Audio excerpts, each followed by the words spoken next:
everyone. Today's topic is all about enterprise social media and the best practices for getting started and using it to engage your employees. Now, some of you know us already, but there are others participating who don't, so we'll briefly introduce ourselves. I'm Sarah Roberts, and my team and I make up Roberts Golden Consulting. We specialize in organizational change and employee engagement, and one of our specific offerings is helping companies to create a social media culture for their employees. Now, we're headquartered in San Francisco with team members and clients all over the world, and our clients include companies like AAA and Cisco Systems and FedEx and Hilton Hotels, Safeway, and Virgin Media. And I'm Kate Swanson, Director of Sales at Leverage Software. Leverage is an enterprise-grade, fully customizable social networking platform that allows organizations to build communities for their users to connect, share, and discover. Over the past 7 years, we've built about 300 communities for clients including HP, Wells Fargo, Microsoft, Hilton Hotels, the Home Depot, and L'Oreal. So as Sarah mentioned, today is all about enterprise social media. And to give this next hour a little bit of framework, here are a few high-level points that we'll be sure to cover. Basically, when talking about enterprise social media, we want you to walk away from this knowing what it is, why it's important, what other organizations have done, and what you should do moving forward. That said, take a look at this statement. We all acknowledge that this is happening today, and I know what you're thinking, something like, well, this is interesting, but it's just one more tool for us to roll out to everyone. But hopefully today it'll be clear that this kind of tool is able to connect your enterprise unlike any other tool you have. Email can't do this. Voicemail can't do this. Even your intranet can't do this. You may not know it now, but we absolutely know that this is going to transform the way we work and the way we live. I mean, let's think back to 1995 when we were thinking, email, why do we have to use that? We're faxing just fine. So that said, we're not going to spend this next hour talking about how everyone's using Facebook and Twitter and LinkedIn. You know this already. But we think that it's important to state this statement right here and recognize that we're all in agreement that it is in fact true. And at this point, we're not even talking about social media or social networking or social business or social sharing. Social is here to stay, and it's changing the way we live, the way we think, and importantly, for the next hour, the way we work, just like back in the day when email hit the scene. So now I'm going to turn it over to Sarah to discuss the implications of this shift to the way we communicate and work. Thanks, Kate. Yep, that's right. The old school model of communication, quite frankly, is not working anymore. And most of the problem with organizational communication is that it's not designed to meet the needs of its employee audience. Instead, it's typically driven from senior executives one way to employees, and frankly, it's always kind of struggled to foster any kind of meaningful dialogue. The communications tend to be a bunch of strategic big picture pronouncements, and they mean very little to employees and their jobs, which in turn makes them feel less and less connected to their organization. Now, don't get me wrong, employees don't want to reject communication. They just resent how it's being prepared and delivered. Employees crave information, but only if it's fresh and candid and personally relevant to them and their jobs. They want to learn about the company, and they want information presented in context and related to what's going on in the world and to what customers tell them and to the work that they do every day. Employees want to control their communication experience by asking questions and commenting and learning others' perspectives and changing their own work, or creating their own workspace rather, in content. And the world of work is changing in some pretty dramatic ways. In fact, a lot of things are changing. The new reality is more bottom-up than top-down, and you can see that it's likely to stick around for good. In the corporate world, your customers and your employees have voices in a way unlike they've ever had before. Now, especially these days, we know that the main corporate mantra is to do more with less. More work with less people, more output with less budget, and our workplace isn't contained within four walls anymore. We're working in a global and highly distributed workplace. We're losing some of the connectedness and trying to figure out how we can make big feel small again. Our baby boomers are retiring in droves, and that's only expected to increase within the next 5 years. We aren't going to have the level of skill and tenure in our workforce that we once did. All of these shifts, and on top of that, we're moving out of one of the worst economic conditions in decades. In the short term, our companies need to save money, and then we need a way to get back to making money fast. So now that we know the implications of Work 2.0, and because social is in fact changing the face of communication, let's talk about how we can incorporate social into your business and use social media tools within the enterprise to give you a social advantage. Everything you know about social tools and the way you use them, okay, for one slide we'll talk about Facebook and Twitter and blogs, but think about the way that you use all of those to share and connect with your friends and your family. You can turn those same ways of communication and concepts inside the workplace with similar enterprise tools to collaborate and share and discover information you never knew, helping you and your fellow associates to do a better job each day. And let's be honest, what's the million-dollar question, literally? I'm sure that you're all asking yourselves, what's the ROI? Well, the good news is that today, enough companies over the past several years have implemented some sort of internal social networking strategy, so there are actually some numbers and some hard, tangible business results that you'll see from implementing a strategy of your own. In fact, here's a study Malcolm put together after interviewing 2,100 corporate communicators, showing some areas of significant improvement within the workplace and how social media tools, as you can see here, help to improve employee engagement, collaboration, development, and dialogue. So this study here, this establishes that enterprise social media tools do, in fact, increase employee engagement, and employee engagement is a competitive advantage. So we've seen multiple studies that show that this also is indeed true. Take, for example, the Business Week article you see in front of you showing a direct link between employee engagement and the bottom line. More employee engagement equals higher sales and higher profits. So we know then that the face of communication and work is changing, and it appears to be a critical business imperative, and there's a direct linkage to tangible business results. Well, that seems easy enough, right? But wait, there's a caveat, and there's always a caveat, right? In order to get it right and to get the results that you want, there's a good deal of preparation that needs to go into it. Companies don't just get it right automatically out of the gate. In fact, if they don't have a strategy and plan in place, they will oftentimes get it wrong. We know that this takes careful planning and over time will require a culture shift in many of our companies. Now, when we're working with our clients, we encourage them to think about the 6 Ps for how to build your enterprise social media strategy. Now, the idea at its most simple is to understand what you're trying to accomplish, and it's critical to put the business objectives before the technology. So, for example, when you're thinking about purpose, you're thinking about things such as asking yourself what the objectives or business problems are that you're trying to solve. And as you're going to see in later examples, the Home Depot had a very specific purpose in mind for theirs. They wanted to make big feel small, and also to be able to connect employees so that they could meet and share information with one another, and this would enable them to do their jobs better. They felt they were getting away from what made them so tight-knit and successful in the first place. They remembered a time when there were just a few locations, and all these employees would come together to play each other in company softball games. So how could they recapture that sense of community? Now, when you're thinking about who is going to participate, you need to ask yourself the question, how far and wide do you want it to extend? Are you going to start small in one functional area, or are you going to do a broad application? A lot of times this depends on your organizational culture and their level of readiness. So maybe there are pockets within the culture that could pilot a small project focused on a specific business need. You know, for example, a new product team could use a private and secure social networking tool to communicate with one another and store important documents and training guides and pass correspondence and feedback from customers. Or you might implement it at a broad scale with a highly focused tool, so such as an expert employee directory with additional social networking capabilities progressively turned on as your organization acclimates.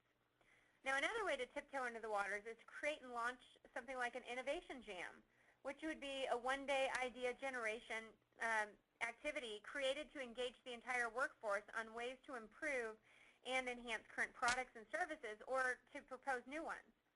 Another element to think about in participation is how may we logistically get everyone access. So many industries such as retail and manufacturing and utilities and others, they're grappling with how to get it into the hands of line-level employees because some don't have computers And so ultimately they're doing things like asking management to solicit employee feedback and post it. And yet others are doing whatever they can, like the Home Depot, who are looking to deploy it to all 300,000 employees through means like store kiosks or handheld devices. Now, for the next element of performance targets, it's important to outline the objectives you want to achieve.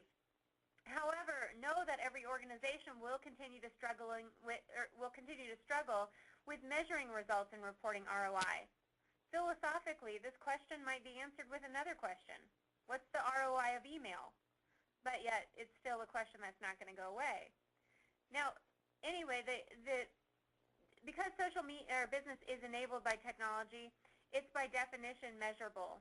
However, tying it to realized revenue or savings often becomes more of a challenge. And as you could see before, however, that you can tie it to increases in employee engagement. Focus on the importance of anecdotal feedback from employees when you're gauging the usefulness of social media tools. Now, it's critical to outline parameters. And social media certainly may be all about encouraging a more open and transparent and democratic way of communicating internally, but this still doesn't mean that organizations shouldn't lay down clear guidelines about the appropriate use of social media within the business. So you should provide employees with what they should and shouldn't do. Again, you wouldn't let something like corporate email usage go without rules or guidelines. So however informal, there's no reason why communication taking place via a blog or a wiki should stray from the usual behaviors that are expected in any workplace interaction. Behaviors such as professionalism or respect. And another important element when thinking about parameters is to outline the guidelines around how executives and management should, quote, manage and participate in the conversation. So for example, how do they acknowledge both positive and negative input from employees? By putting something like this in place, it's going to help ease management's fears about the community getting out of control and not knowing how they're going to respond. Now, practices, those are all about the ways that you're going to use the community to meet your objectives.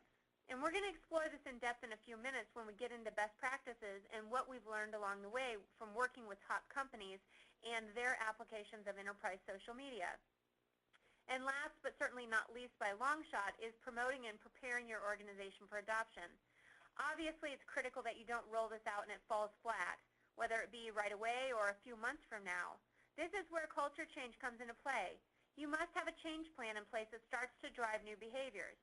Leadership who don't hide behind closed doors, and management who aren't afraid to hear employees' opinions and act on them. Employees who want to actively participate and don't just say, well, it's not my problem.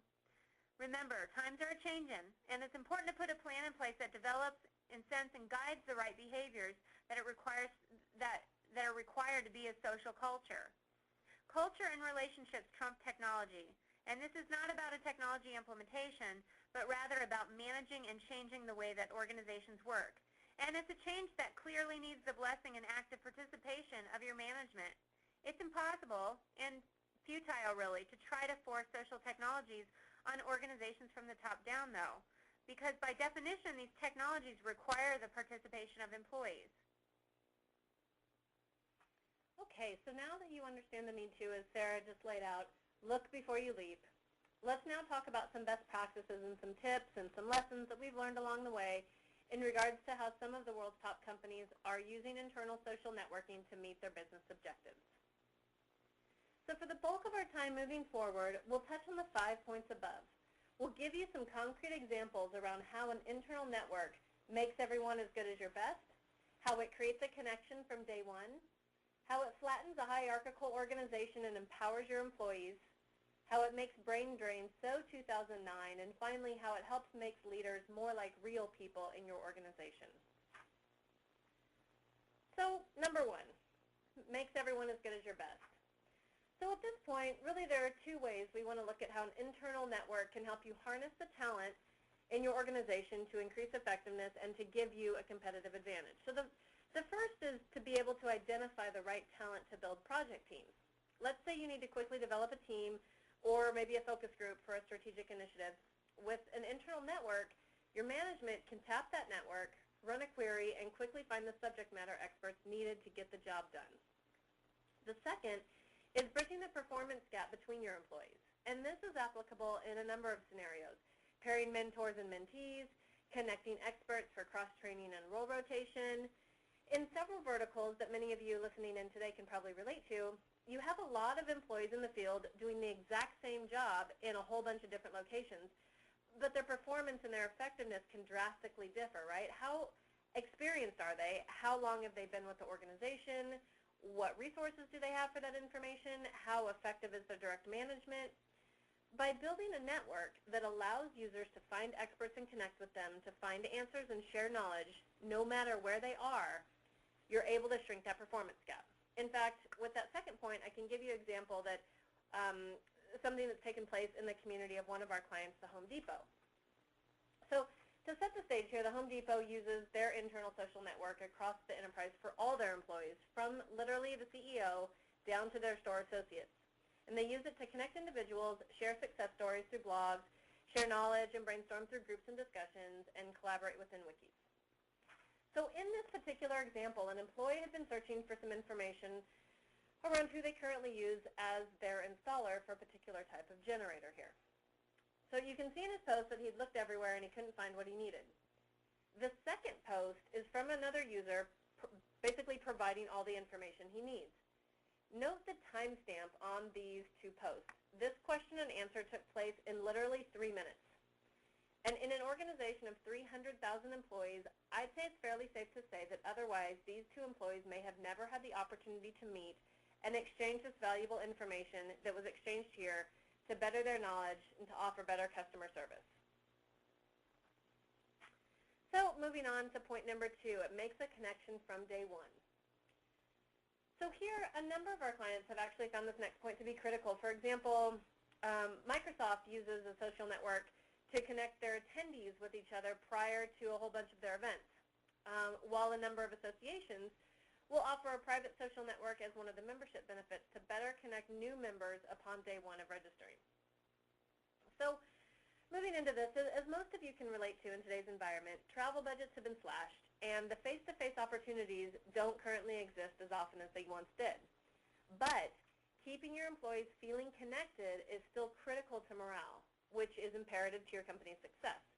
So in a time where more conversations, more meetings, and more decisions are being made virtually, an internal network can help to still provide the personal touch and that connection that employees need to feel part of a team.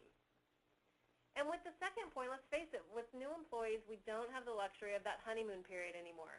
You need to get your people smart and connected with seasoned employees to bring them up to speed from day one. And an example is this. So we're currently working with a Fortune 50 retailer who's looking at an internal network as a way to help solve both of the issues I just mentioned. Their training team can't travel around the country as frequently as before to meet the new hires and bring groups together for week-long face-to-face training sessions. So they're looking to create a community or some sort of virtual environment where new employees can still find each other and share knowledge, ask questions, maybe interact with HR and other key employees in the organization, creating a virtual environment that can still foster that enthusiasm and empathy that is commonly shared between new employees. And here's another example. Imagine this scenario. It's Susan's third day at XYZ company, and she's the new training manager. And her boss has told her that she needs to read up on everything she can to find about the new product that the company is going to launch because she needs to turn around and train all the sales reps to sell it. So Susan heard about some sort of enterprise social network the first day in the HR orientation. The HR person seemed really excited about it and said you could search for anyone out there. Susan comes across it and thinks, thank God, because she really needs an expert to share all they know and fast. So Susan goes to log on and searches using the people map and finds Anna in product development who worked on this very product. She then sets up a meeting with her and asks if she'd be willing to meet her for lunch,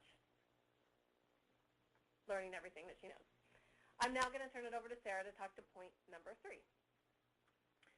Great. Well, number 3 is that it flattens the organization and it empowers employees. Now, I talked a bit before about the new reality of bottom-up. Now, let me give you an example of what I mean for the first bullet. So in 2005, Rex Lee of Bell Canada was holding a series of informal coffee sessions with small groups of employees. And as is typical in many companies, these would degenerate into gripe sessions filled with complaints and criticisms about the company. And Rex found it frustrating that these employees, asked how they would solve the problem that they had surfaced, often responded with, well, it's not my problem. Now, when employees finally did come up with some good ideas, they asked Rex what he was going to do about it. And suddenly it dawned on him that Bell Canada had 40,000 employees, and honestly, he didn't know how to move those ideas forward, and he didn't even know one person to go to with those ideas. Now, Rex needed a better way to corral the ideas and put them where the appropriate managers could see them. So he turned, of course, to where we all turn for inspiration, American Idol. On American Idol, the audience votes for winners, and could that possibly work at Bell Canada? So to find out, Rex and a small team created IDEA, which allows everyone in the organization to submit an idea and then have employees vote on it. And in the year and a half that it's been in place, employees have submitted more than 1,000 ideas and shared more than 3,000 comments. 15,000 employees have visited the site, and 6,000 have voted. Now, obviously, not all 1,000 ideas are worth pursuing, but that's what the voting is for. And as a result of this tool, over a 6-month period in 2007, 27 of these top ideas have been harvested for review, and 12 have been implemented. And this is just the beginning of the cultural change that IDEA has ushered in at Bell Canada. Now, other companies like IBM, they use internal social networking to solicit input from their employees. And many of you have probably heard about IBM's World Jams. Well, one particular example is how they use the power of social to create their new core values. Now, a few years back, Sam Palmisano and his executive team decided to refresh the corporate values. And instead of coming up with those values in a corporate boardroom or during some executive boondoggle in the Caribbean, they wanted to put it back to employees. So over 48 hours, they asked their over 300,000 employees to offer ideas for the new core values. And over 50,000 participated, and these ideas were distilled down into common themes, and then the new core values were presented back to employees. Employees were thrilled to participate, and they felt tremendous ownership over the direction that the company was going. Now, the next lesson we've learned along the way is how enterprise social media can make brain drain so 2009. Enterprise social media can be used to proactively address this brain drain issue that so many companies are faced with as a result of an aging workforce and increased turnover among younger generation workers. And what do I mean by that? Well, valuable intellectual capital and know-how and the ability to get work done quickly and well at millions of companies is walking out the door every day. Now, the questions are then, how do you not only retain it, but can you put in the means to continue to access it? So Leverage's clients such as Stanford Law School and other companies like Eli Lilly, HP, and Procter & Gamble all have or are developing active alumni and retiree communities. Now, they use it to keep employees who have left connected and able to still contribute. Let's face it, there are a lot of retirees out there who have a lot of time on their hands and are looking to contribute to the mix and are excited to continue to provide valuable insights and information. Now, some of the most useful tools that companies have deployed have been simple tools like an intelligent community-wide wiki and also blogging environments where people can basically, to use a phrase I like, is narrate their work. They can talk about what they know and what they're doing. And if you put search on top of that, you suddenly have a very good way to find expertise, even if you are in a very large decentralized organization. Now, Pfizer's internal social media effort definitely took off when it developed a way to tackle this very business problem. That is, how to give their employees access to critical information and to make sure that the intellectual capital was retained and accessible internally. So the solution was a wiki called Pfizerpedia, and today it holds more than 10,000 articles and videos and other content that employees need to be able to do their jobs. Now, as the effort continued, Pfizerpedia added more features and now allows employees to post blogs and collaborate with their counterparts all around the world. Now, with that, I'm going to turn it back over to Kate for number 5 and the last in our things that we've learned along the way. Thanks, Sarah. So last point, number 5, it makes leaders real people. So So how many of you on this presentation today think that if you asked every employee at your organization who your executive team was, that they'd actually be able to tell you? The old way of business and communication required such hierarchy that many times frontliner field employees would never even know the CEO if they passed them on the street, or more importantly, if they walked into their store or past their cubicle. But today, social technologies make it so easy for people to communicate, and it can bridge that gap between associates and executives. And why is this important? Well, I'm going to read an excerpt out of the book Groundswell, which was written by Forrester around this new shift in business and communication. It goes like this. Just before Christmas in 2006, Clark Kokich sat down at his computer and wrote this blog post. A colleague of mine just sent me an email asking me to post my favorite guitar solo of all time. He thought there'd be a lot of people with opinions on this subject, and given that it's the day before the holidays and I haven't received another email all morning, it seems like a good time to have some fun. The quick and easy answer, I still get chills when I hear Cream play Crossroads live. But after thinking about it for a few minutes, I'd have to say that the one guitar solo that still surprises and amazes me every time I hear it is Man in the Box by Alice in Chains.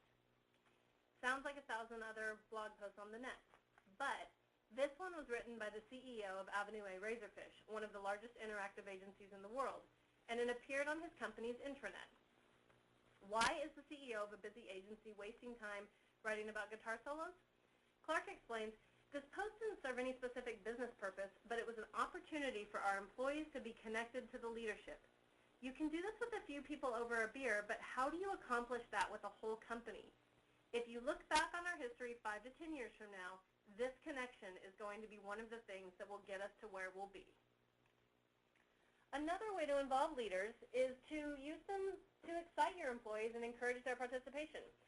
Again, at the Home Depot, their CEO involves himself by participating in a number of brainstorming sessions through groups, and he carefully listens to the contributions that associates are making each day in the community, and then each quarter he cherry picks a select group of employees for a virtual focus group to solicit ideas and to provide feedback. So here, for 3 months at a time, you might have a store associate in Seattle, or a district manager in Dallas, or a corporate marketing associate in headquarters, all able to provide their 2 cents to their leader.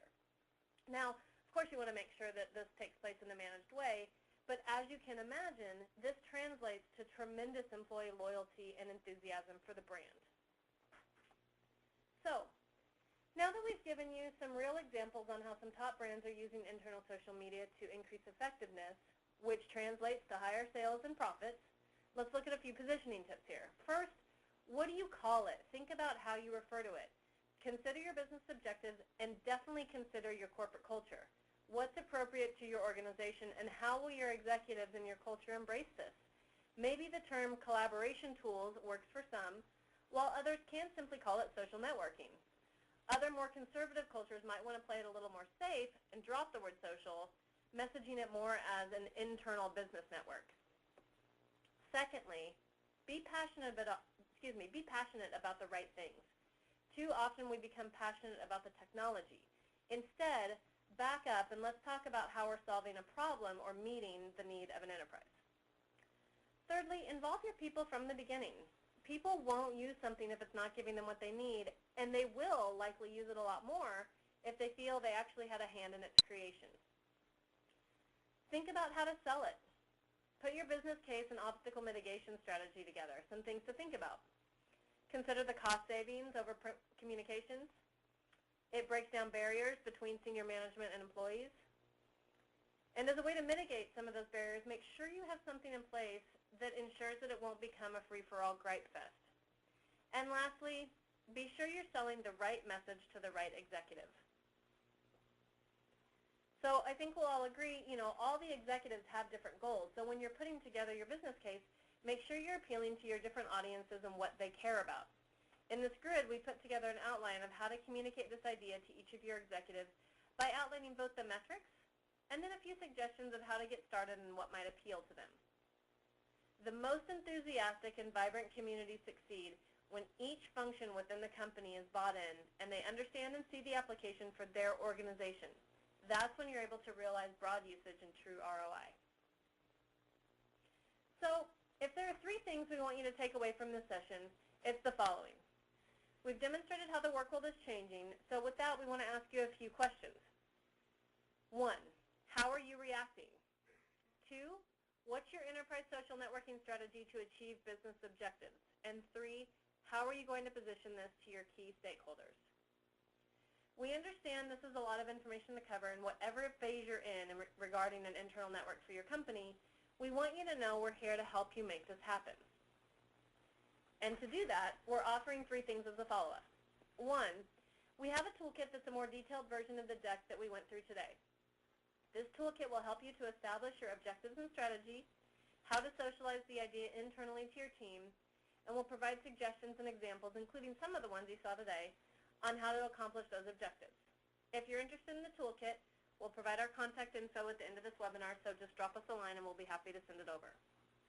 2, Sarah and her team at Roberts Golden have created strategies for hundreds of clients like yours. Please let her know if you're interested in a 1-hour free consultation of how an internal social network can help you with your specific goals and give you a competitive advantage in the upcoming year. And lastly, if you're interested in the Leverage software platform to further explore our features, functionality, and security, and to learn more about how hundreds of other clients are successfully using our technology, let me know a good time to set up a demo.